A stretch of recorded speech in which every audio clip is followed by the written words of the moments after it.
This week, City Lit will be hosting its third annual Mental Wealth Festival 12-14 September, exploring the human face of well-being.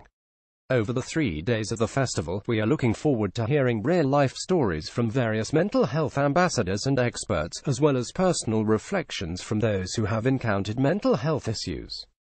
During the last 3 years, it's been encouraging to see a noticeable cultural shift in attitudes towards discussing mental health issues. From royalty, to sporting icons, to politicians, it's fantastic to see we're becoming more comfortable as a society in openly discussing mental health problems with friends, family members and colleagues. However, statistics suggest there is still plenty of work to do to ensure even more people can overcome any fears they may hold about opening up about a mental health issue.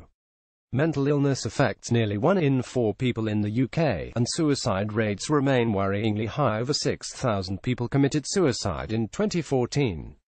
Whilst the scale of mental health issues naturally differ from person to person, these numbers suggest that there are still far too many people not getting the required help they need to overcome a mental health issue.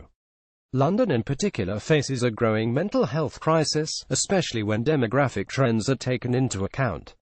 The population of London continues to grow unabated, and with people living longer and staying healthier, the capital's population is noticeably aging. If current trends continue, the number of over 65s will outstrip under 16s by 2035, and tackling the problem of social isolation as people age should be a key priority moving forward of both policymakers and institutions such as City Lit. Aside from isolation, the financial pressures of living in a city as expensive as London is another factor in the city's growing mental health time bomb. This is borne out by figures from the ONS showing that, perhaps counter to what many people might expect, anxiety or depression is highest in the 4,059-year-old demographic. Anxiety, stress, or depression can be attributed to over 6.5 million lost working days per year in London, with a rough cost of just over £1 billion. As one of London's leading adult education colleges, we believe the onus is on us to play a leading role in promoting positive mental well-being, and also in helping people make that first step in having the confidence to talk openly about the personal challenges. In a difficult financial climate, with social care facing a funding gap of at least £2 billion, we believe the opportunities offered by adult education and lifelong learning can help combat some of the underlying issues in society presented by mental health challenges.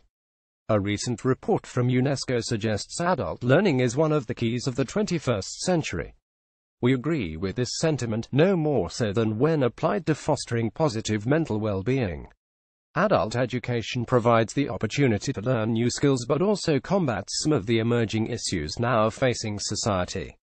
At City Lit, I've witnessed countless examples of students of all ages and backgrounds emerging from a course with a renewed sense of self-confidence and purpose, and one of the joys of walking through our doors every morning is witnessing the hive of activity in our cafe area, where students socialize before or after the courses. Studying on an adult education course is not only a chance for an individual to broaden the horizons, upskill or simply enjoy some much-needed downtime from work or personal pressures.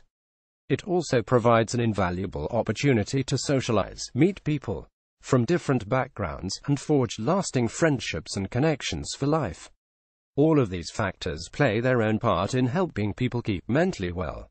However, the need for increased funding and more thoughtful policy making around mental health remains a pressing concern given the challenges we face as a society, and we hope the role of adult learning will be closely considered in any future policy making decisions. At the Mental Wealth Festival, Londoners will have the chance to hear keynote speakers including Sir Vince Cable, Ed Balls, Johnny Benjamin and Neil Laybourne. Bryony Gordon and Mandy Stevens reflect on their own well-being experiences.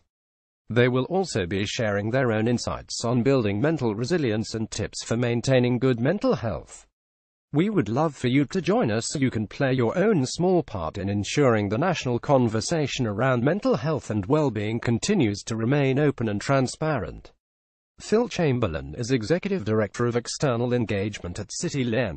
The Mental Wealth Festival takes place between 12-14 September at venues across London including City Lit, the National Gallery and the Houses of Parliament.